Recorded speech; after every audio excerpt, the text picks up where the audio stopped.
Assalamualaikum warahmatullahi wabarakatuh. Selamat sore, salam sejahtera untuk kita semua. Bertemu dengan saya, pemimpin redaksi harian Tribun Medan dan tribunmedan.com, Iin Solihin, dalam wawancara eksklusif kita dengan narasumber-narasumber istimewa yang sudah hadir di Studio 1 Tribun Medan. Sudah bersama saya Wakil Gubernur Sumatera Utara, Bapak Haji Musa Rajeksa, ya, atau yang kita kenal dengan Bang Ijek. Bang Ijek, bagaimana kabar hari ini? Alhamdulillah sehat, Bang Im.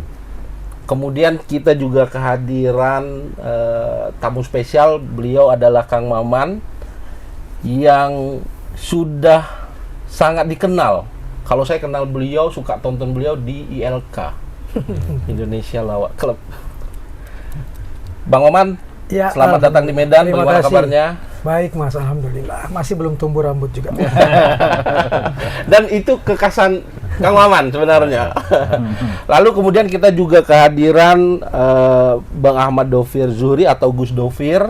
Beliau salah seorang penulis juga dan pengasuh Ponpes ya Bang ya? Betul, di Malang, Jawa Timur. Di Malang, Jawa Timur. Betul. Bagaimana kabar hari ini Bang? Alhamdulillah baik. Sudah pernah ke Medan sebelumnya? Beberapa kali, Alhamdulillah. Selamat datang di Medan Bang. Baik.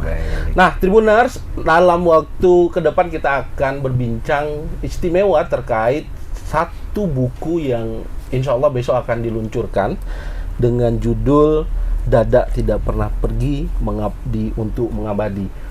Buku ini ditulis khusus oleh Bang Ijek dan Gus Dovir sebagai bentuk penghargaan kepada Haji Hanif.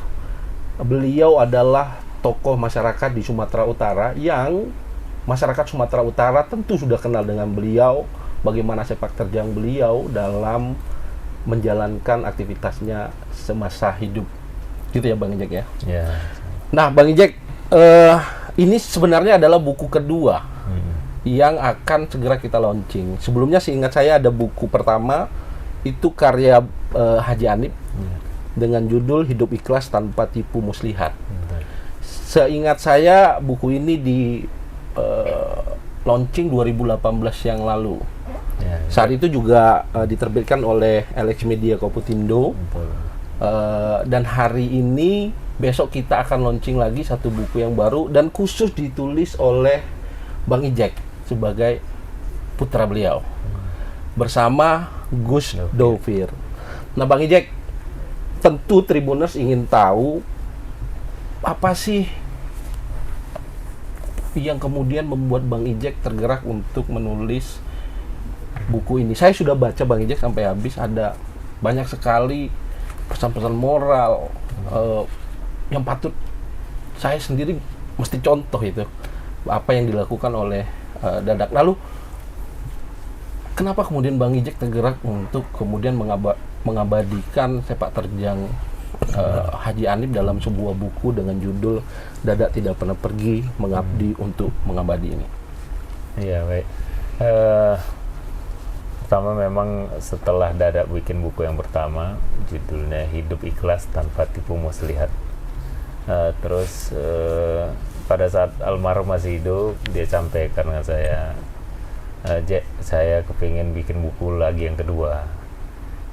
Karena masih banyak lagi ini yang saya mau sampaikan juga nih dalam buku. Kelihatan beliau masih ada hal yang dia mau ini kan ya. Walaupun sebenarnya buku pertama juga niat almarhum membuat buku pada waktu itu tidak untuk umum sebenarnya. Pada waktu itu beliau bersama sahabatnya almarhum Pak Samin Pardede, waktu itu selalu sama beliau, selalu dia sampaikan Bung Hanif bikinlah aja buku cerita tentang kehidupan Bung Hanif, dibilang gitu. Tertarik juga orang tua itu. Oh iya juga, biar saya ada yang saya tinggalkan buat anak cucu saya, biar mereka belajar tentang hidup ini kayak mana, katanya gitu. Tapi setelah itu jangan untuk keluarga, tapi untuk semuanya, karena banyak hal yang mesti juga menjadi motivasi dan belajar anak-anak ke depan gitu kira-kira. Ya udah jadi buku itu. Setelah itu beliau bilang mau bikin buku kedua. Tapi itu ya takdir Allah udah menentukan beliau duluan daripada kita semua. Dan ya dengan kesedihan saya ditinggalkan Dada, waktu itu saya berpikir juga ya apa yang menjadi niat-niat almarhum itu saya pengen tunaikan. Salah satunya adalah membuat buku yang kedua. Di samping itu saya juga berpikir, wah, selagi ini masih diingatan nih nasihat-nasihat dari beliau, terus juga saya sampaikan juga dengan tim saya waktu itu pada saat belum 40 hari kan saya napak tilas di mana dulu beliau sering ke Mandeling Natal, waktu itu masih bagian dari Tapanuli Selatan. Saya jumpain orang-orang tua yang memang sahabat-sahabat beliau di kampung sana. Dan pernah berinteraksi langsung dengan beliau? Iya, pernah berinteraksi dan dekat dengan beliau. Jadi saya sambil datengin waktu itu, saya sambil di kampung sana, sambil saya bilang, tim, ini kalian rekam ini omongan-omongan orang tua ini. Banyak hal yang saya pun nggak tahu, yang baru saya dengar juga, dan kita nggak tahu umur ini, saya bilang. Lagi nih sahabat-sahabat Dada masih ada yang bisa kita dengar ceritanya nih. Mana tahu nanti satu hari kita bisa masukkan dalam buku. Saya bilang gitu. Artinya di buku ini sebenarnya ada testimoni-testimoni langsung dari sahabat-sahabat almarhum. Ada beberapa yang masuk di dalam buku ini juga. Jadi pada waktu itulah ya intinya sih saya pengen tunaikan janji karena niat almarhum itu pertama. Kedua juga apa yang teringat ini ingin saya juga ya menjadi bahan dalam buku ini. Terus orang-orang yang masih ada. Berjalan waktu itulah bertemu lagi dengan dari LX Gramedia. Kita ngobrol sama Kang Maman, jumpa waktu itu Mbak Melvi juga kita ngobrol, jumpa pengen bikin buku. Waktu itu belum 40 hari almarhum tuh. Ya Kang Maman ya, kita jumpa di Bintaro ya. Belum 40 hari almarhum ya, artinya masih banyak yang saya ingat lah kata-kata almarhum pada waktu itu. Ya berjalan waktu kita nyari penulis-penulisnya sama Mbak Melvi waktu itu juga akhirnya alhamdulillah Allah aja kasih jalan ya ketemu Gus Dovir, akhirnya bikinlah buku ini. Jadi ya itu niatnya seperti itu tadi. Mudah-mudahan aja apa yang ada di buku ini menjadi Motivasi Bang ya, motivasi, menjadi memori, ingatan, dan pastinya nantinya kita nggak tahu juga umur kita kan ke depan nanti, paling tidak biar anak-anak, saya pengennya anak cucu apa yang dibuat Dada ini bisa menjadi kenangan dan diikutin yang hal-hal yang baiknya itu niatnya. Nah, Kang Maman tadi Bang Ijek sempat cerita bahwa ada pertemuan sebelum buku ini ditulis oleh Bang Ijek dan Gus Dovir. Apa insight yang Abang berikan waktu itu sehingga buku ini bisa, kan ini perkara berat ya menulis buku, ada niat tapi kadang-kadang tertunda-tunda dia. Apa ya insight yang Kang Maman beri ke Bang Ijek waktu itu sehingga buku ini bisa kemudian akan kita launching? Oke. Saya tidak tahu kenapa saya yang terpilih untuk jadi moderator ulang tahun Dada yang ternyata adalah ulang tahun terakhir beliau. Pas lagi pandemi. Membedah buku yang pertama dengan mengundang para sahabat beliau dari berbagai penjuru dunia. Secara Zoom waktu itu. Noim Hayat dari Australia, ada sahabat dari Belanda dan lain sebagainya. Bulan Maret 2021. Ya, itu ternyata ulang tahun terakhir Dada gitu kan ya. Dan setelah saya melihat Dada yang sudah dengan usia seperti itu begitu kuat mendengar 4 jam orang Zoom. 4 jam? 4 jam, karena semua ingin bicara kan, semua ingin bercerita dan mendapatkan testimoni, dan ternyata anak-anak beliau, Bang Ijek waktu itu pun tidak tahu tentang cerita-cerita itu gitu loh. Itu yang menarik. Dan Dada bilang, pokoknya saya tunggu kamu di Medan. Kalau nanti datang ke Medan, telepon saya. Nggak kesampaian tuh. Nggak kesampaian, malah justru ketemu Bang Ijek di Bintaro, yang kemudian yuk kita wujudkan buku, tapi mau nulis apa nih? Karena banyak sekali sudut Angle yang menarik. bisa dipilih ya. Kalau lihat tulisan Jenderal Wijoyo Suyono yang sudah nggak bisa ngobrol langsung, tapi menulis testimoni, mendengar Noim Hayat bercerita, mendengar orang yang dari Belanda yang menceritakan kebaikan-kebaikan yang bahkan Bang Ijek kaget saat itu kan. Ini menarik. Tapi begitu mendengar satu mimpi Dada yang saya nggak pernah dengar dimimpikan oleh orang lain, saya bilang kita ambil dari sisi itu, yang kemudian menjadi judul pertama tuh, Dada Tidak Pernah Pergi, karena mimpinya luar biasa. Pokoknya saya ingin mewujudkan lahirnya 99 masjid. Itu yang buat saya kemudian tertarik untuk mewujudkan ini. Tapi Bang Ijek udah mengingatkan kita juga, ini bukan untuk mengglorifikasi loh, bukan membesar-besarkan Dada loh.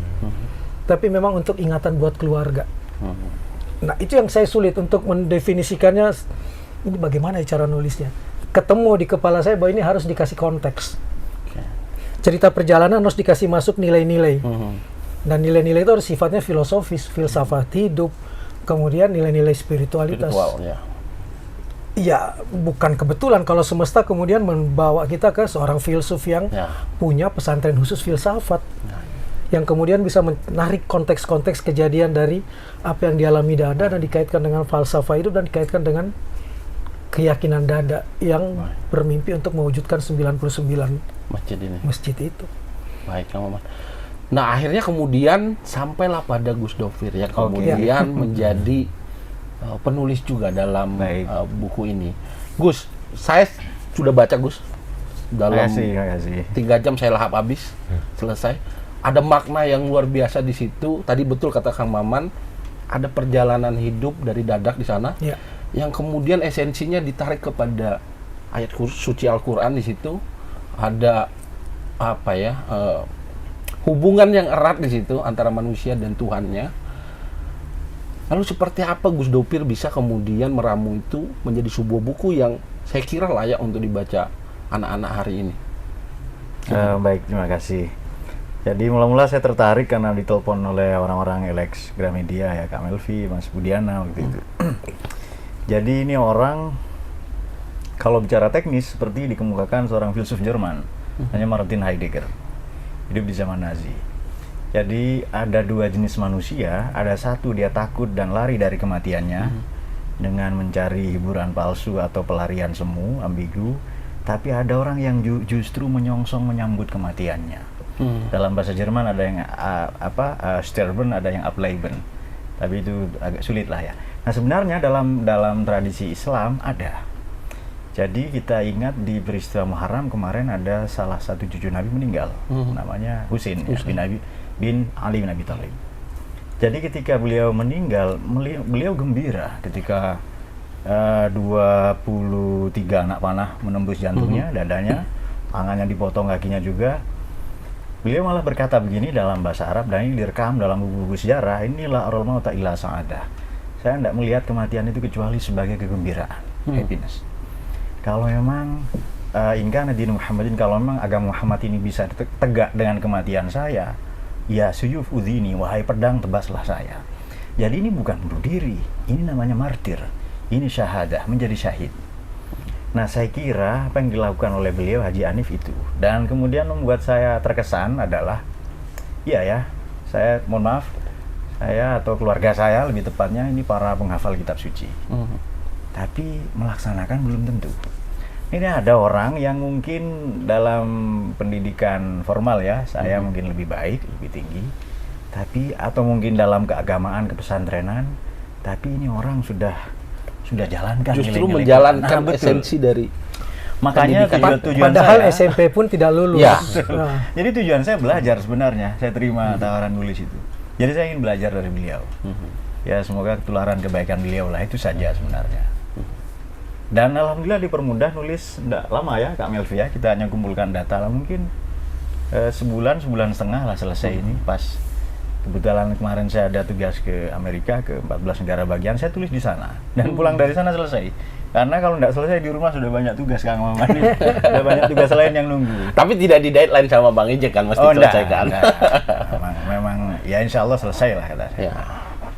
Sebab dengan menyimak wawancara ya belasan puluhan orang ya dengan di Zoom itu juga Kak ya, sudah ada gambaran itu. Dan memang ya karena saya santri ya, saya hidup di desa atau dalam Islam tradisionalis ya saya baca Quran dulu untuk beliau ya, saya kirim Fatihah itu sekurang-kurangnya izin lah, ini Bapak ini saya mau tulis ini, mohon berkenan lah, kira-kira seperti itu ya.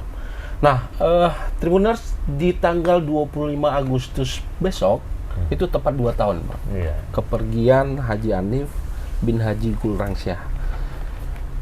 Haji Hanif berpulang ke rahmatullah dalam usia 82 tahun. Artinya ya mungkin kita nggak akan nyampe itu 80 ya Bang. Nggak ada yang bisa menjamin kapan ajal kita ini jemput. Tapi beliau dikasih rezeki dengan umur yang 82 tahun. Tentu perjalanan panjang beliau Beliau adalah putra sulung dari 16 bersaudara yang dikenal petarung, keras, tegas, disiplin, yang bagi, saya kutip di dalam Oke. buku itu, Baik. beberapa orang menyebutnya ini orang limited edition. Iya. Bang Ijek tentu Tribuners pengen tahu, dan di dalam buku ada dikutip bahwa Haji Hanif dulu itu bukan orang kaya sebenarnya.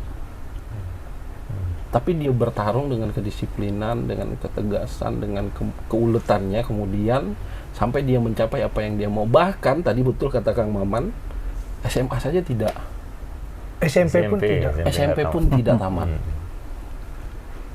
Bang Ijek sebagai anak tentu merasakan bagaimana kemudian beliau membesarkan anak-anaknya, memberikan teladan. Yang paling Bang Ijek ingat pesan dari beliau sehingga kemudian itu yang kemudian membuat Bang Ijek paling tidak hari ini menjadi wakil gubernur, apa Bang? Ya, pertama saya lihat almarhum ini dari saya kecil ya, pergi berburu sama, terus jalan keberaniannya ya luar biasa. Satu hal, pernah kami berburu pada waktu itu, ini jalan baru buka, perkebunan dari jalan hutan baru buka, kita berburu dari malam kan, naik mobil jeep, beliau nyetir, ada yang nyanter, saya masih umur sekitar 6 tahun mungkin waktu itu, 6 tahun 7 tahun, saya ingat masih SD kelas 1 apa TK waktu itu kira-kira gitu, tapi saya masih kecil. Pagi sampai menjelang pagi, jalan itu terus di jalannya, sampai satu titik jalan tanah itu masih gunduk-gundukan, bulat-bulat, tanah yang baru di-grader, yang mobil nggak bisa lewat mas.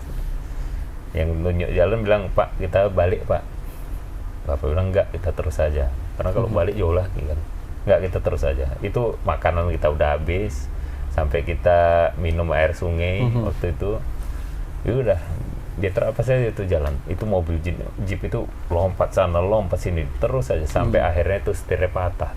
Teror depannya kena itu tanah patah, berhenti. Udah berarti titik kita sampai sini. Nah, udah kita jalan kaki. Jalan kita. Dan itu tidak balik, tetap jalan terus kita sampai jumpa jalan perkebunan yang aktif, jumpa orang pekerja, ada mobil pickup lewat, di stop, kita naik pickup itulah, berhenti salah satu rumah warga di sana. Ya udah, dari situ baru kita sewa mobil, waktu itu Datsun, belakangnya ada tenda gitu. Ya udah, itu ke Medan, sampai ke Medan. Jadi saya ngeliat di situ ya, dia kalau udah mau nyampe tujuan, dia hadapin ada poin yang ingin dia capai, dia akan terus. Dia akan terus dia hadapin. Dan ada hal-hal lain juga seperti itu. Dan beliau pesankan saya, jadi dalam hidup ini, kalau kau tahu kau benar, kau nggak usah takut. Hadapin katanya. Kau yakin kau benar. Dan kau kalau melihat ada orang berbuat kebaikan, kau bela orang itu. Walaupun kebaikan itu bukan untuk diri kau, tapi kebaikan dia ada untuk orang lain. Dan kau tahu itu, kau bela. Sekuat tenaga kau bela dia. Paling tidak, walaupun tidak kau bisa, paling tidak kau doakan orang itu. Ya, itu dia bilang. Dan dia bilang juga, dalam berkawan jangan pernah kau berkhianat. Dalam kau berdagang, berusaha, jangan pernah menipu, membohongin. Apalagi kaitan timbangan dengan tanah. Insya Allah kau jalan saja. Dan satu hal lagi dia bilang, sedekah saja. Kau sedekah, nggak usah kau takut sedekah. Nggak ada. Kau baca sejarah, tak ada orang jatuh miskin karena sedekah. Jalan saja, nanti banyak jalan Allah dikasihkan kau. Dan kau yang penting itu niat, jangan pernah ngambil hak orang lain, jangan pernah nipu orang, dan jangan pernah berbuat yang kau nggak suka, kau dibuat, jangan buat dengan orang lain. Itulah, itu yang hal-hal yang poin-poinnya, selain banyak lagi yang dia sampaikan. Ya itu yang saya lihat. Jadi Dada itu memang kalau keberaniannya luar biasa, dan kalau udah ada satu tujuan yang dia mau capai, dia harus selesaikan itu sampai tuntas. Nah, Bang Ijek, kemudian tadi kita singgung bahwa SMP saja beliau tidak selesai. Tapi di dalam buku disampaikan bahwa beliau menekankan pada anak-anaknya bahwa pendidikan itu adalah hal yang penting. Bahkan ada kutipan, sekolah dan pendidikan itu penting, kata beliau. Lalu di dalam ulasan buku ini, Tribuners, ada bagaimana almarhum Haji Hanif kemudian memberikan fasilitas kepada anak-anaknya untuk sekolah bahkan di luar negeri. Tapi ada cerita yang menarik juga ketika fasilitas itu diberikan, beliau kasih tanggung jawab kepada anak-anaknya. Ada di dalam buku, ketika mobil dikasih, ya lu harus cari bensinnya dong. Ketika handphone dikasih, belilah pulsanya sendiri. Itu cerita yang bagi saya menarik, walaupun beliau tidak tinggi sekolahnya, tapi dia tekankan bahwa pendidikan penting bagi anak-anaknya. Ya, ya memang beliau bilang saya pernah, saya ini zaman itu kan belum bukan kayak sekarang ya.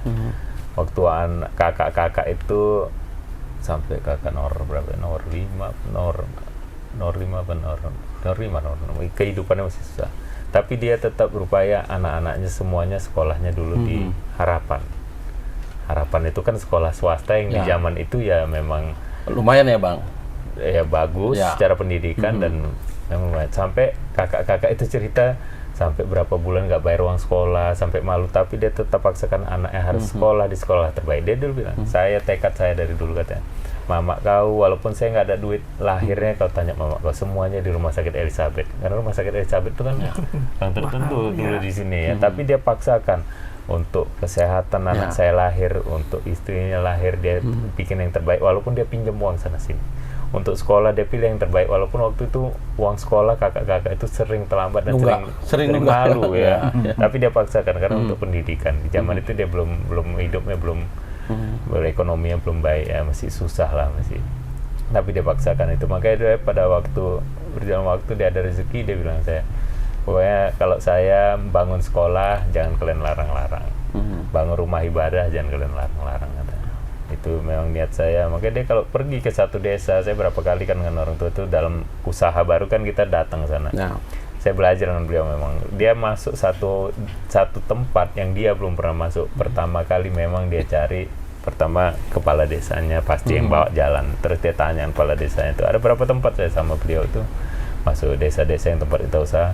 Dia minta di mana sini alim ulamanya yang paling dihormati desa ini, dia jumpain.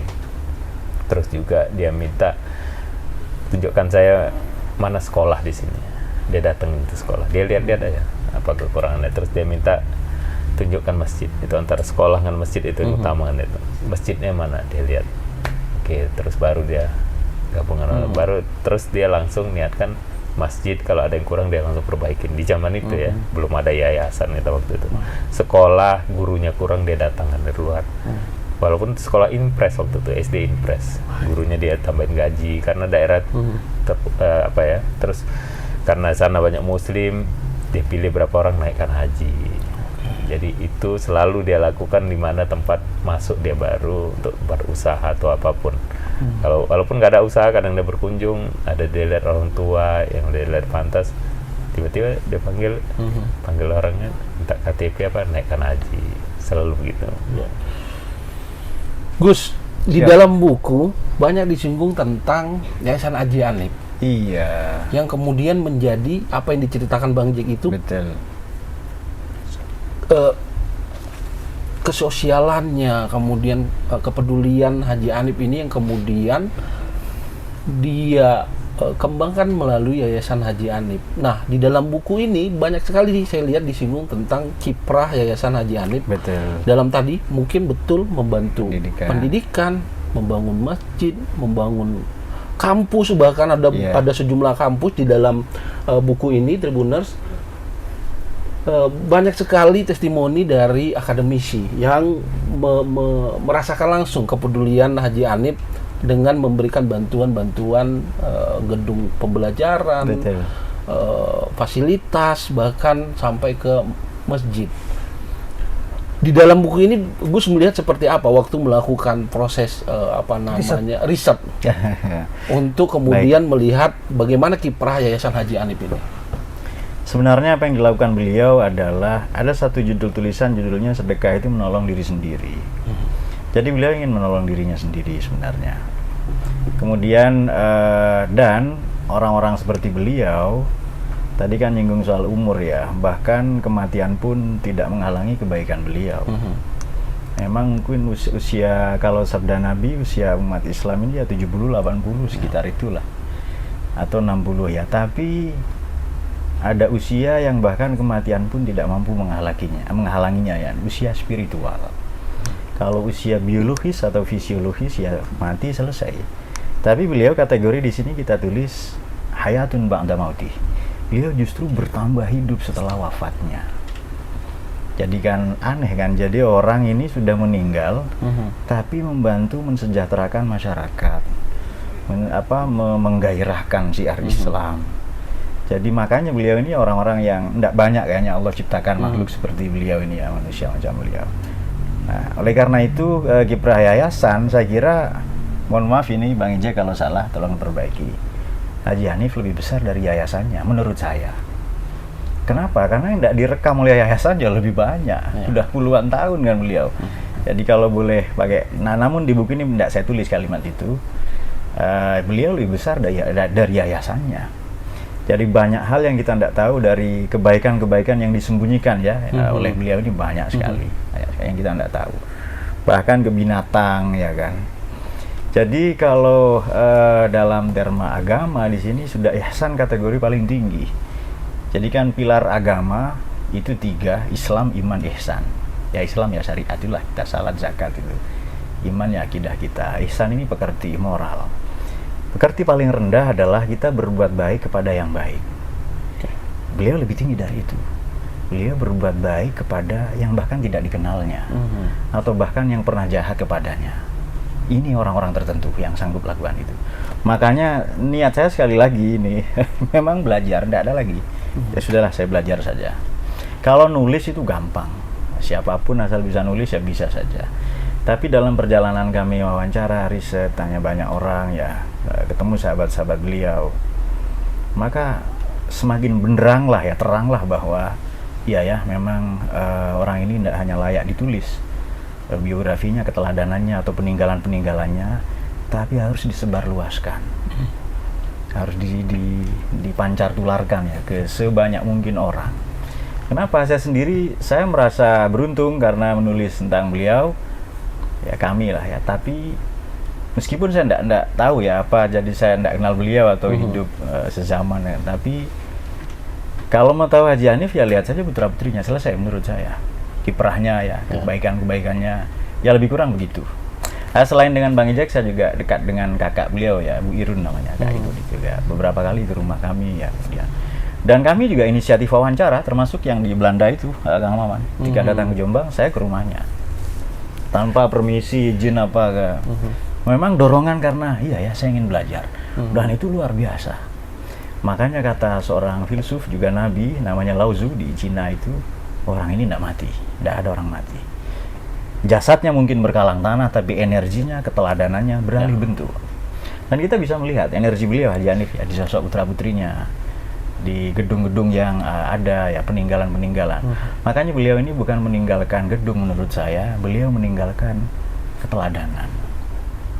Dan saya kira Islam ini sudah terlalu banyak orang seperti saya maaf, yang hanya bisa ngomong apa udah kebanyakan lah itu. Tapi untuk beliau, saya kira Islam secara umum ya, atau umat Islam, dia harus berterima kasih kepada sosok Haji Hanif ini. Kalau macam saya kan di mana-mana ada. Kalau hafal Quran, HP juga bisa itu. Apa yang tidak bisa kan sekarang? Tapi yang perbuatan yang nyata itu ya, betul itu dalam bahasa pesantren, lisanul hal afsahu min lisanil maqal. Bahasa laku, bahasa tindak lebih mangku sangkil, lebih efektif, efisien daripada bahasa retoris. Kenapa? Karena orang ngomong ini mungkin 2 tahun selesai bicara. Tapi kalau jujur seperti beliau, bertanggung jawab, adil, peduli. Ini kan pelajaran seumur hidup. Maka di sini ada poin tentang filsafat hidup. Jadi keteladanan beliau. Jadi kalau nanya soal yayasan, saya kira Haji Hanif ini lebih besar dari yayasan Haji Hanif. Jadi mohon maaf ini Bang Ijek kalau tidak setuju ini. Gus Dovir mungkin secara langsung tidak pernah bertemu atau berinteraksi. Kang Maman justru pernah berinteraksi dengan beliau. Via Zoom ya. Ya 4 jam. Masih mending beliau.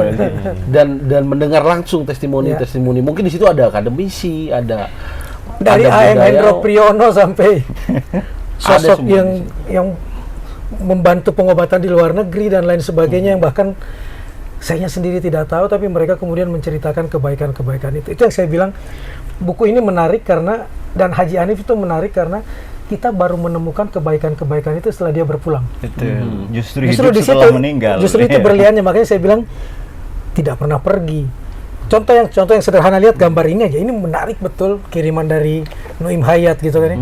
Bahkan Dan itu hewan memang nggak foto disetting, beliau. nggak disetting. Ini foto beliau. Bagaimana hewan pun berterima kasih dan mengikuti dia.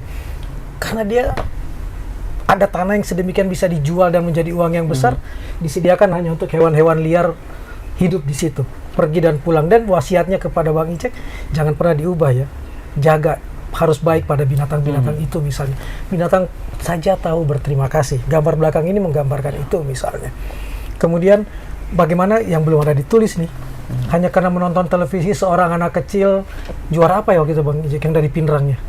Itu ibu saya. Yang ibunya nonton misalnya, Juara lihat Hafiz. ada Hafiz dan kemudian mimpinya bisa mengumrohkan orang tuanya, menghajikan bapak ibunya dari hadiah, dilihat sama ibu aja langsung kemudian diwujudkan. Bapak ibunya diberangkatkan, tidak cuma itu. Salah satu masjid dari 99 masjid itu dibangun di Pinrang, orang yang nggak kenal loh. Hanya dari menonton saja. Hanya dari terpesona dengan anak kecil yang anak kecil aja punya cita-cita semulia itu gitu kan, yuk bantu wujudkan. Dan dilalah nih, anak itu ikut lomba tilawatil Quran ke Thank you Medan di sini. dan ingin bertemu langsung. Semesta mendukung betul kan kebaikan-kebaikan itu kan, energinya jalan terus tuh. Itu yang kemudian kita munculkan di sini. Jadi dengan segala, kalau buku pertama yang sebelum diedit sama Bang Jack, wah, Dadak tuh vulgar betul, menceritakan tentang kerasnya hidup, dari being menjadi becoming itu, dari sekedar ada menjadi itu. Keras betul hidup ini, bagaimana dia harus menghadapi kubangan lumpur dan lain sebagainya, yang diedit dengan sangat santun oleh Bang Jack karena memikirkan banyak perasaan orang lain misalnya. Ketika Zoom, Dadak itu cerita aja dengan santainya, dengan tenang. Dia nggak ingin menutup-nutupi masa lalunya dan lain sebagainya. Dan buat saya, hari ini kita kekurangan orang yang mau mengaku dengan jujur untuk memperlihatkan dirinya secara utuh. Sehingga yang kita lihat itu adalah kebenaran-kebenaran yang pseudo, yang palsu. Kamuflase Yang saja. kelihatan sisi yang disorot, sehingga kamera itu ikut ketika dia berbuat baik saja gitu. Dadak ketika itu nggak ada, dia cerita aja. Di 4 jam itu dia buka. Dia cerita aja, termasuk tentang kemiskinan yang luar biasa, bahkan tidak sanggup makan. Bahkan di buku itu saya baca, Gus, Oke. ada Dadak yang hanya makan dengan garam dan cabai. Iya. Lalu ada judul Garam dari Medan kan? Iya. Beberapa Garam pakai dari Medan. dalam bahasa Batak ini saya. Itu sebelum kaya. Setelah kaya, dia sering duduk-duduk makan di pinggir jalan, ngampar tikar, lalu makan. Orang lain pun tidak tahu kalau itu Dadak. Dan berapa banyak orang yang lewat di situ yang disantunin duit oleh Dadak. Kenapun tidak misalnya kayak gitu-gitu. Dan tidak bawa kamera waktu itu kan. Kita baru tahu setelah. Jadi bukan karena apa yang muncul di Instagram yang kita lihat, tapi testimoni langsung dari orang-orang yang merasakan, bukan hasil rekaman yang membawa tim besar untuk memotret dia, enggak. Jadi kita kesulitan foto-foto itu pun karena itu, karena dia nggak pernah untuk setiap kebaikan harus diabadikan, tidak. Yang mengabadikan orang lain. Buat saya itu kebaikan yang bagus. Yang mengabadikan bukan saya, tapi orang lain. Instagram ukhrawi itu kan. itu yang betul-betul ketika saya dibilang Kang Maman nulis ya, aduh saya nggak dapet, saya takut konteksnya salah, harus ada orang lain yang bisa nangkap secara falsafah. Saya ngedit dan ketika mengeditnya masih terasa Dadak dengan segala, sebenarnya sangat polos loh orang ini kalau lihat ya Bang Ijek. Makanya Bang Ijek coret-coret, bahkan waktu live itu Bang Ijek meminta stop, jangan sampai yang ngomong yang kesana ya. Demi perasaan orang. Sementara buat Dada ya nggak apa-apa. Bagaimana penderitaan beliau luar biasa loh. Kalau lihat penderitaan masih tinggal di rumah sewaan yang hujan kebanjiran, masuk gang sempit, anaknya 8 ya. Itu ya. Anak Saya baru 8, lahir di situ. kekayaan yang terbesar di rumah Dada itu cuma kardus yang bertumpuk-tumpuk. Orang nggak lihat itu kan Dada hari ini. Masa sih pernah seperti itu? Ada perjuangan panjang. Luar biasa di situ. Nah itu yang kita ingin motret tentang dari tidak ada itu menjadi seseorang itu. Sisi itu yang ingin kita lihat. Memang Tribuners, sampai hari ini kita masih bisa menemukan bagaimana kemudian kepedulian dari Dadak ini atau Haji Hanif, ada beberapa gedung. Ini bukan hanya sebenarnya di Sumut ya Bang Ijek ya, ada di Jogja, ada di Bali, ada di Jakarta, bahkan sampai Belanda ada peninggalan beliau di sana.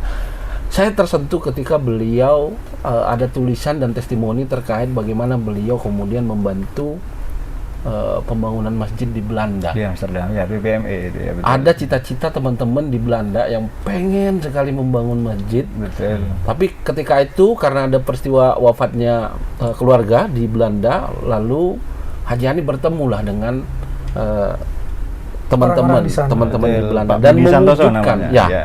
dan mewujudkan pembangunan masjid di sana. Bahkan Bang Kang, dia nggak mau nama masjid itu Diganti, dinamai Haji ya, Hanif alasannya karena gitu. sudah ada cita-cita dulu bahwa Al-Ikhlas di sana. Maka berdirilah masjid itu. Bang Ijek mungkin tahu potongan cerita itu ya Bang. Iya, iya, tahu. Jadi itu waktu itu saya pertama dengan almarhum Dada bawa almarhum adik Dada, Pak Ci Aweng itu, Anwar Shah namanya. Sakit, kita bawa ke Belanda, cancer waktu itu. Di sana kita nyoba ngobatin sampai bawa lagi ke Jerman, dari Jerman nggak bisa bawa lagi, tapi pada saat dari Jerman mau ke Belanda karena udah saya di sana udah ber2 bulan ya mendampingin almarhum, akhirnya saya pulang duluan, Dodi nyampe. Di pada saat balik ke Belanda dari Jerman, Dodi yang dampingan almarhum pada saat wafat. Dada masih di situ juga. Dan pada waktu itu Dada duluan berangkat karena pesawatnya nggak bisa sama.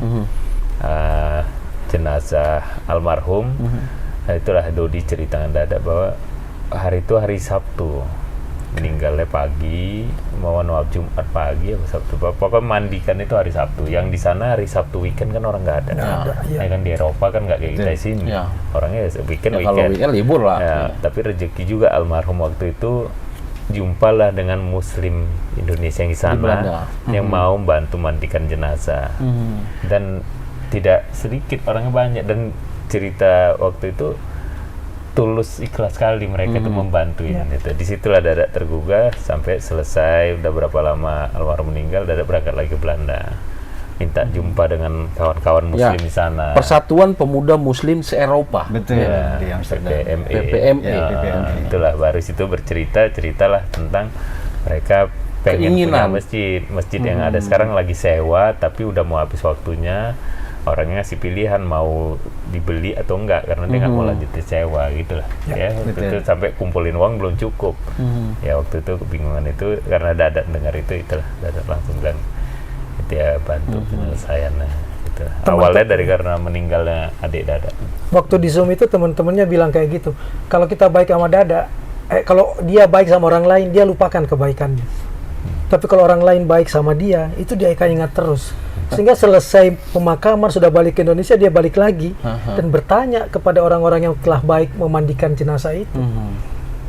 Ya, itu yang waktu testimoni yang dari Belanda menceritakan itu. Kami nggak berpikir kok tiba-tiba kebaikan kami waktu itu masih diingat oleh Dada dan kemudian bertanya ke kita. Bahkan Pak Budinya diundang kemari. Iya, Makanya diundang ke Medan. Apa yang mau diwujudkan?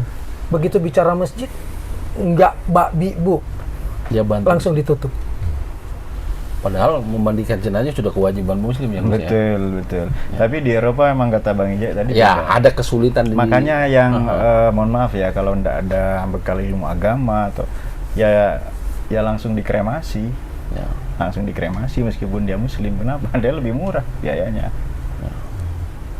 Nah, Tribuners, memang itu satu di antara bagaimana kemudian sepak terjang Haji Hanif sampai ke luar negeri sana, ke Belanda. Hari ini kita juga masih bisa menyaksikan, menurut catatan saya, ada beberapa bangunan di dunia pendidikan di Sumut yang dibantu atas kebaikan hati Haji Hanif. Ada gelanggang mahasiswa Haji Hanif di Universitas Negeri Medan atau Unimed, benar ya Bang Ijek ya? Ada di situ, hari ini masih bisa kita temukan bangunan itu. Kemudian ada juga kontribusi beliau untuk UIN Sumatera Utara atau UINSU. Ada Masjid Al-Musannif di kampus Tuntungan.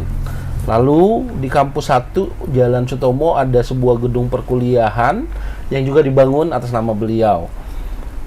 Almarhum juga membantu gedung perkuliahan bersama di Universitas Sumatera Utara.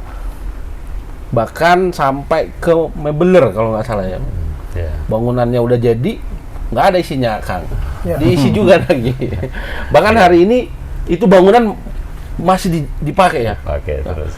Gus, tentu ini secara Islam inilah yang kemudian mungkin disebut dengan maljariyah. Betul. Orangnya boleh sudah berkalang tanah, tapi peninggalannya masih memberikan.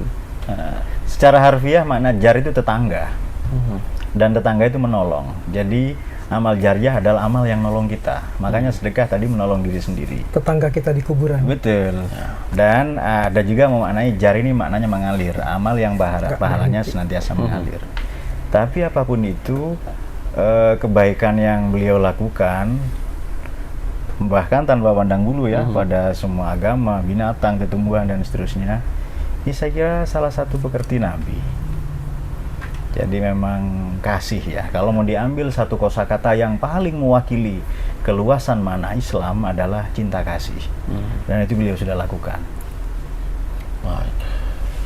Bang, di dalam buku ini saya menangkap ada satu pesan beliau yang hari ini menjadi kewajiban bagi keturunannya untuk mewujudkan itu, Kang. 99 masjid.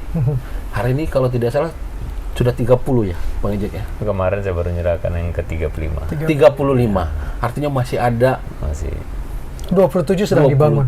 27 sedang dibangun. Nah, Bang Ejek, bagaimana kemudian anak-anak cucu beliau kemudian akan mewujudkan mimpi 99 masjid ini? Ya, kita udah sepakat ya pada saat almarhum berpulang, sebelum pun dia udah pesankan. Saya udah siapkan semuanya. Tolong kalian bantu. Tolong kau cepatkan, pada saat saya bertemu awal beliau niatkan itu, kau cepat bantu bangun, selesaikan. Saya pengen lihat yang ke-99 kalau Allah kasih umur. Saya bilang nggak ada panjang umur, nggak usah lah berpikir kayak gitu. Tapi saya bilang waktu itu, udahlah kau bantu aja. Tapi jangan kau pakai uang pemerintah ya. Saya udah siapkan semua, kau hanya bantu selesaikan saja. Saya lagi mau persiapkan kematian saya itu belum lama itu terus saya acara meletakkan batu pertama Masjid Win yang insya Allah nanti tanggal 29 kami serahkan ya. Itu jadi, dan satu lagi memang cita-citanya ada yang belum, dan insya Allah izinkan kasih rezeki satu lagi, dia pengen dulu bangun pesantren.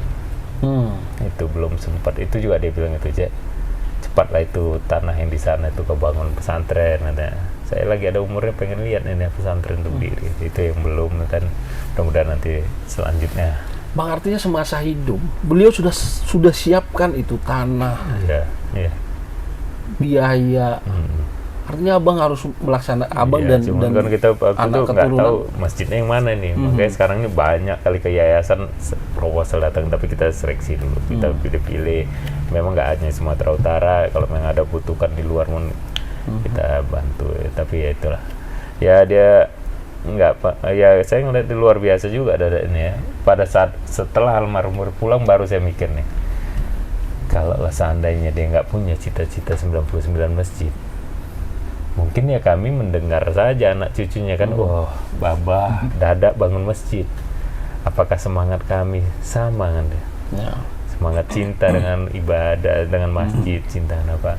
Ini salah satu juga mungkin cara Allah melalui ajanib ini membuat cita-cita itu dan nggak dituntaskan di masa hidupnya.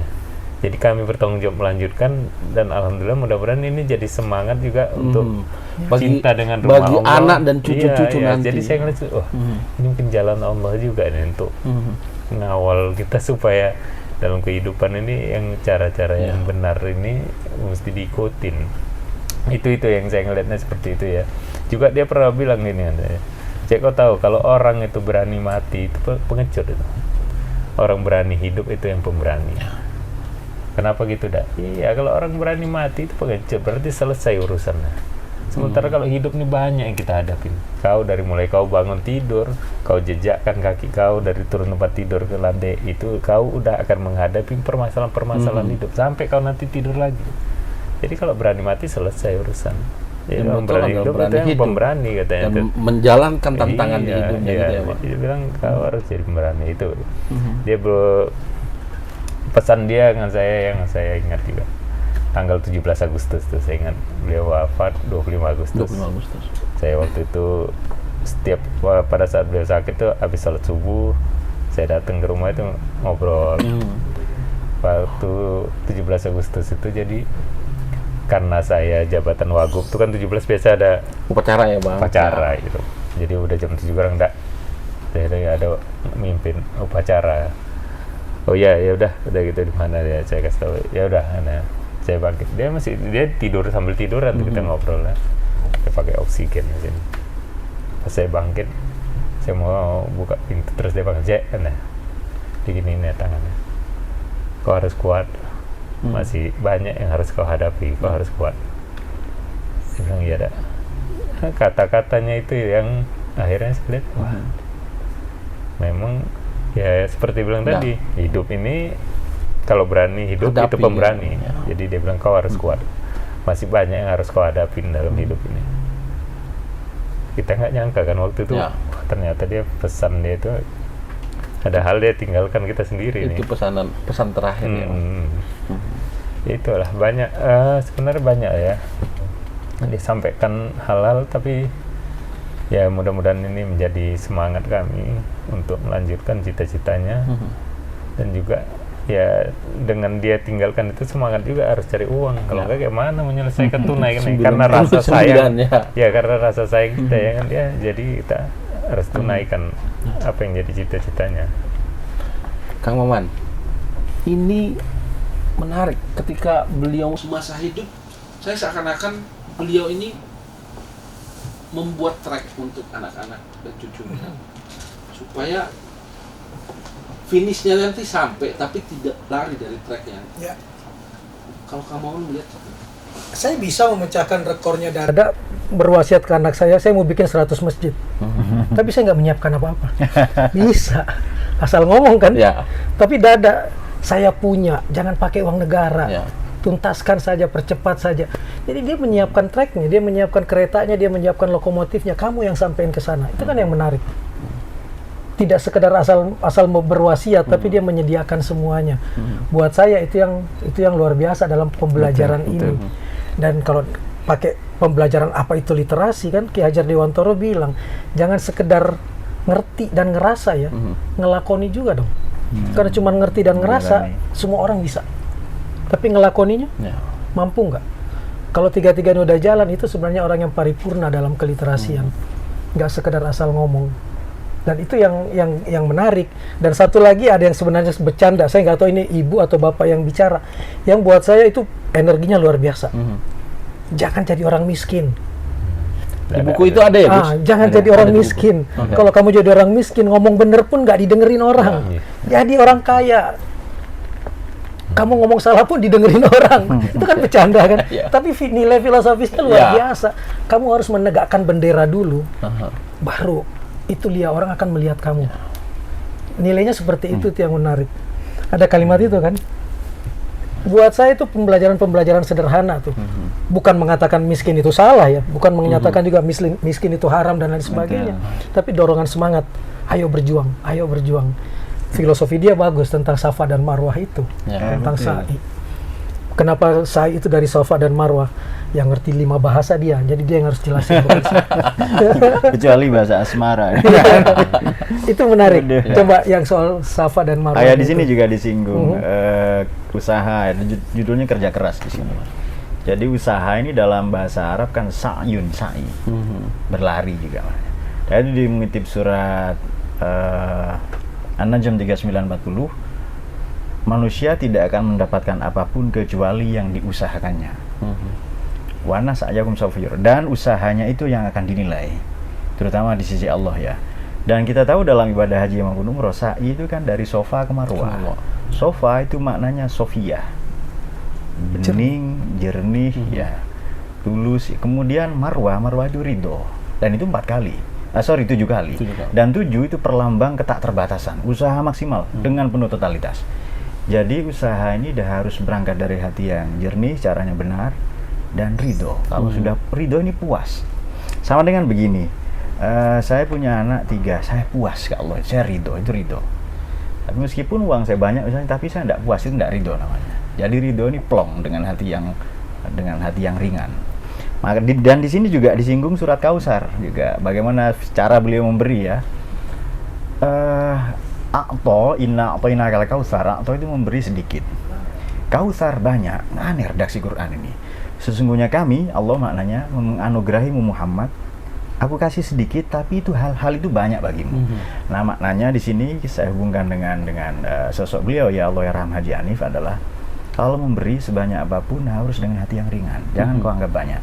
Tapi kalau menerima sedikit seremeh apapun, kita anggap besar, kita anggap istimewa. Karena dia bersumber dari zat yang maha memberi, dari Tuhan itu sendiri. Dan itu kayaknya pas dengan itu ya, dengan filosofi beliau memberi, anak usaha, kerja kerasnya dan seterusnya. Dan ini yang tamparan saya kira ya bagi generasi milenial atau Gen Z sekarang, generasi strawberry yang mager, apalagi letoy ya, gampang gitulah itu pokoknya, gampang patah arang. Beliau dari ini sebenarnya saya tidak tahu waktu itu beliau ini tahu dari mana ya menjalankan ini Quran. Ternyata beliau tanya sama Pak Nuim Hayat kan. Jadi beliau nanya, apa betul kan di Quran ada begini di Islam? Dan saya sudah wawancara Pak Nuim ya, lebih tepatnya kami juga banyak. Pak Nuim ini luas sekali wawasannya dalam agama. Saya akui itu. Jadi saya kira apa yang dilakukan dijalani oleh beliau ini adalah ya itulah Quran. Ya. Nah, itulah Islam, kasih sayang ya. Artinya satu tuh Mas, dia mungkin sekolah tidak sampai SMP lulus, duduk di bangku sekolah tidak sampai SMP lulus, tapi dia belajar seumur hidup. Di sini ada betul yang long life education. Di sini disinggung perjalanan hidupnya dia belajar. Dia belajar terus. Dan jadi kalau di sekolah betul ya. Iya.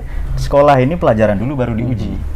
Kalau kehidupan nyata kita ujian dulu baru dapat pelajaran. Itu dia. Dan itu yang itu poin yang penting di sini bahwa ijazah itu cuma tanda kamu pernah sekolah. Betul. Tapi belajar itu kamu dapatnya dalam kehidupan, dan itu yang dilakukan. Itu juga yang diakui oleh Nuim Hayat, diakui oleh Pak Wijoyo Suyono, diakui Pak Hendro Priyono, diakui Bang Yapto waktu itu ketika kita live. Ini orang mau belajar terus dan mau mendengar orang. Itu yang luar biasa dari perjalanan soal. Dan itu dari kami wawancara kan. Jadi kalimatnya di sini, setiap yang hadir ke kehidupan kita adalah guru. Tugas kita adalah belajar. Kita boleh tidak suka pelajaran A atau guru B, tapi belajar tidak boleh berhenti. Dan itu beliau itu. Terus belajar. Ya membaca, ya bertanya dan merekam banyak. Dan itu beliau ingatannya luar biasa. Jadi cara mencerap ya informasi, itu cara beliau mencandra data-data, berita-berita itu luar biasa. Dan itu diakui oleh beberapa guru besar yang kami wawancara di Unimed. Prof siapa gak di Pak Saul Gultom. Pak Saul Gultom. Dan memang biasa. Betul Gus, Kang Maman, di dalam buku ini Bang Ijek, di dalam buku Dada Tidak Pernah Pergi Mengabdi Untuk Mengabadi ini, ada kecintaan beliau pada Islam lewat 99 masjid, dan saya terpesona dengan ada orang ulang tahun lalu dia buat MTQ. Dan itu dilakukan oleh Haji Hanif, Bang Jack. Bahkan dapat rekor muri ya, Bang Jack. Dapat rekor muri. Iya betul. Rekor muri. Ke depan apakah ini juga akan jadi tugas keluarga untuk melanjutkan MTQ? Tentu daerah akan mendapatkan seleksi awal lah. Betul. Menuju musabaqah tilawatul Quran nasional, tingkat daerah ataupun nasional. Bagaimana Bang Ijeng? Iya, memang itu juga pesan beliau tuh. Kalau nanti saya udah nggak ada, MTQ ini tetap kalian laksanakan terus ya tiap tahunnya. Nah, ya alhamdulillah sampai dengan hari ini setiap tahun hari lahir beliau 23 Maret kita bikin memang pelaksanaan MTQ. Ya, MTQ itu. Dan itu lumayan Bang, 1000-an kori dan kori yang kita batasin itu. Itu sudah dibatasi segitu. Kalau nggak dibatasi lebih ramai lagi ya. Tapi alhamdulillah ya, semangat juga anak-anak mengikuti MTQ Haji Hanif ini. Dari mana-mana, nggak hanya Sumatera Utara, dari luar Sumatera Utara pun pada ikut juga, datang dan ikut MTQ ini. Insya Allah insya Allah akan kita tetap laksanakan. Karena selagi kita masih mampu, kita akan laksanakan, itu amanah dari almarhum itu. Sama kayak tadi dibilang Kang Maman tentang tanah yang ada hewan binatang dalamnya itu di dalam komplek Cemara Asri. Cemara Asri. Itu kan ada burung-burung liar itu. Di tanah yang tanahnya tanah Premier di tengah perumahan itu. Luasnya 2,5 hektar. Itu pesan beliau waktu itu juga begitu. Ingat ya, selagi kalian tidak miskin-miskin kali, jangan kalian jual tanah itu. Dan biarkan aja itu untuk burung itu, jangan dia apa-apain. Burung itu juga perlu hidup dia pun doakan kalian itu, biarkan aja deh gitu. Jadi ya itu juga yang kita juga mikir ya, ada ini burung pun dipikirkannya. Jadi kalau di rumahnya itu di Jakarta di mana pagi-pagi dan itu jauh-jauh hari sudah dia sampaikan. Iya, kalau nggak miskin amat jangan dijual gitu ya. Di mana-mana burung-burung liar itu kayak di rumah itu yang di Jakarta di Greenfield ya, dari dulu itu kan banyak burung-burung liar, termasuk burung gereja, nanti burung balam orang lepas perkutut kutilang. Dia pagi ditaruhinnya makanan sudah. Jadi awalnya sih belum ada ya, tapi dia lihat karena ada suara burung, lama-lama burung tuh turun, sampai sekarang jadi rame burung. Kalau pagi di batang kayunya taruhin pepaya, di bawahnya taruhin padi, beras, ya di mana-mana. Sampai dia ke Australia, Nuim pernah cerita tuh nginapnya sama Nuim, pagi-pagi Nuim bingung, apa kok rame kali suara burung nih. Kamar mereka itu ada teras ya, dilihatnya di kamar dada itu di teras tuh burung kakak tua putih tuh rame pada datang, dikasih makan ya. Sementara kamar lain nggak didatengin, dan orang yang udah nginep hari di situ nggak ada burung datang.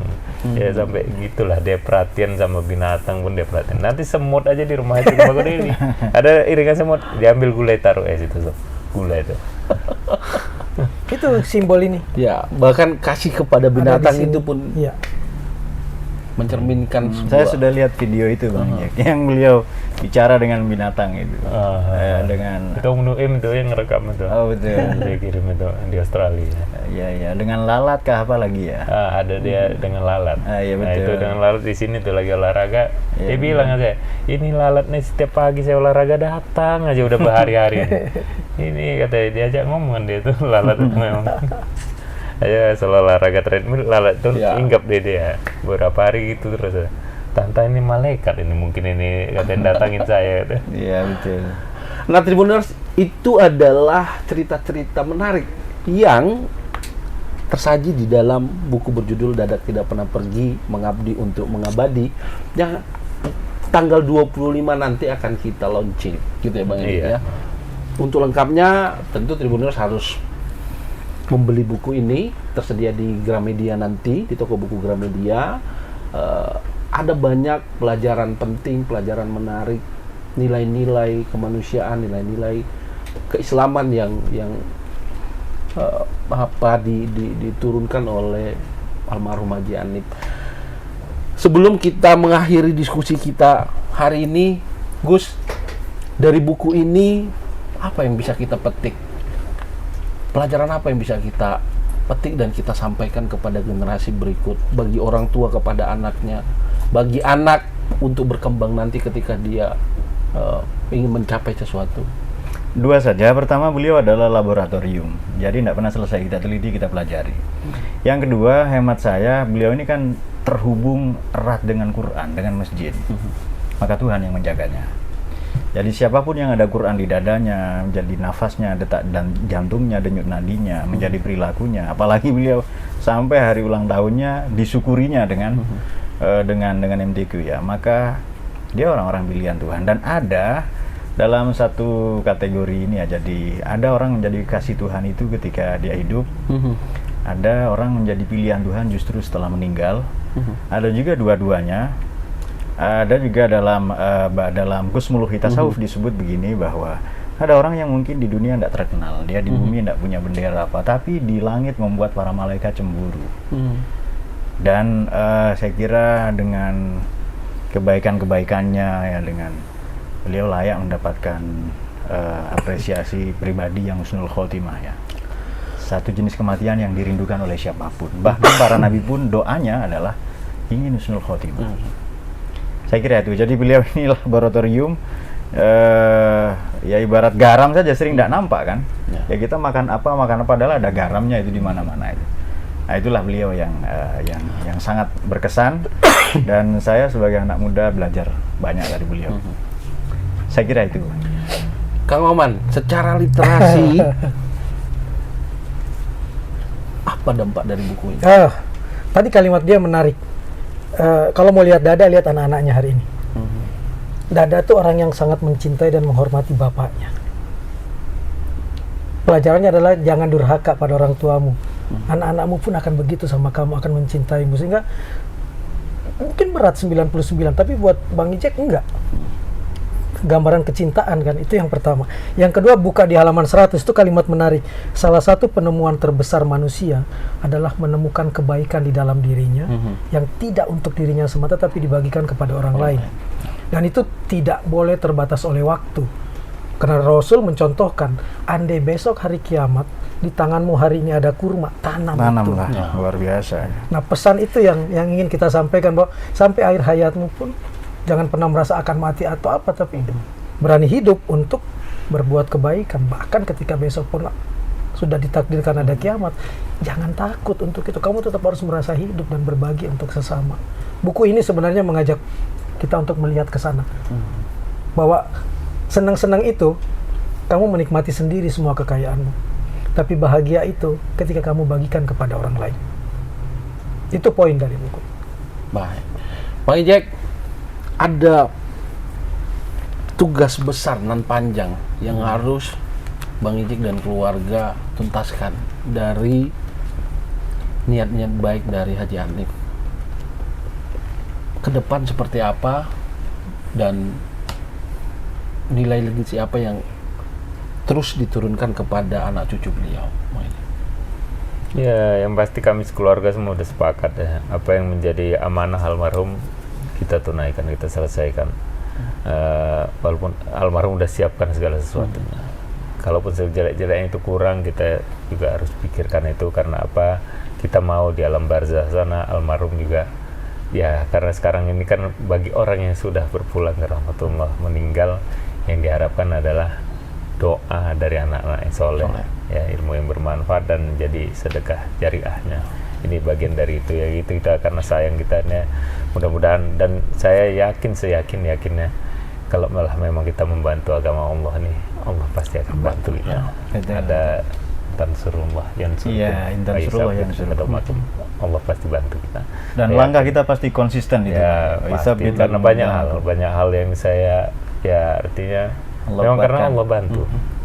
Kehidupan kita hari ini pun bukan karena hebat kita, tapi karena Allah bantu. Dada juga dengan yang kita tadi bahas, pendidikannya bukannya orang yang hebat, bukan dari anak orang kaya, dari segala sesuatu, tapi karena Allah bantu, karena dia yakin. Karena saya lihat kehidupan Dada itu dia yakin dengan Allah. Dia buat apa aja pasti Allah nanti balaskan. Itu yang dia selalu tanamkan. Sedekah aja kau, jangan tahu aku sedekah semampu kau ya, sedekah semampu kau. Kau tolong orang, siapapun itu, bukan mesti orang kaya, orang kecil sekalipun, tukang sapu sekalipun mau bantu, karena kau nggak tahu kehidupan kau ini. Mungkin jadi orang yang kau anggap tadi rendah itu yang bantu kau, yang kau anggap tadi orang hebat itu yang melupakan kau. Bantu saja dan nggak usah mengharapkan balasan, jalan saja. Jadi ya saya yakinnya Allah akan bantulah. Mudah-mudahan kami sekeluarga juga tidak keluar dari jalur yang kayak tadi Bang Im bilang, jalur yang sudah almarhum pesankan, dan pasti jalur itu ya memang Allah inginkan. Mudah-mudahan Allah jaga, dan mudah-mudahan anak cucu keturunan juga berbuat hal yang sama, karena kita pun sebagai orang tua kepengen anak-anak kita nanti jangan melupakan kita. Mudah-mudahan itu ya. Sama kayak waktu ini ya, bangun gedung itu, dia bilang gini nih, jadi ini lihat saya bangun gedung ini, saya mau nanti anak cucu saya masih ada gedung ini masuk ke USU ini, dia lihat, dia bisa bercerita dengan kawannya, ini babah saya, ini uyut saya, biar ada kebanggaan, dan dia harus lebih hebat dari saya. Dengan melihat ini dia harus motivasi, dia harus lebih hebat dari saya. Itu yang dia, hal-hal yang monumental yang dia bangun itu tujuan dia selain membantu dunia pendidikan, dia mau juga supaya anak cucu keturunannya ingat untuk harus lebih hebat dari saya. Itu yang pesan kan ya. Mudah-mudahan aja Bang Im, amin, apa yang menjadi amanah almarhum kita bisa jalankan ya. Kita juga menyadari kami manusia yang pastinya tak sempurna ya, pasti ada kesalahan, kekhilafan, tapi saya selalu berdoa, mohon kami doa agar Allah jaga hati ini, Allah jagalah segala sesuatunya untuk kebaikan. Baik. Tribuners, saya ingatkan untuk besok akan ada launching buku Dadak Tidak Pernah Pergi, Mengabdi untuk Mengabadi. Tepatnya nanti akan dilaksanakan di tanggal 25 sore, itu di Masjid Al-Musanib di Jalan Cemara. Jalan Cemara. Perumahan Cemara Asri. Nah, teman-teman bisa hadir di sana, menyaksikan secara langsung launching buku berjudul Dadak Tidak Pernah Pergi, Mengabdi untuk Mengabadi, karya dari Bang Ijek, anak Gus Dovir. beliau dan Gus Dovir. Kemudian ada Kang Maman Suherman atau Kang Maman yang mengedit dan menjadi saksi betapa Haji Hanif meninggalkan banyak nilai-nilai baik, banyak peninggalan-peninggalan bangunan yang hari ini masih bisa kita nikmati untuk masa depan. Terima kasih sudah menyaksikan wawancara eksklusif saya dengan Bang Ijek, Kang Maman, dan Gus Dovir. Kita bertemu di lain kesempatan dengan tema yang berbeda. Assalamualaikum warahmatullahi wabarakatuh. Waalaikumsalam warahmatullahi wabarakatuh.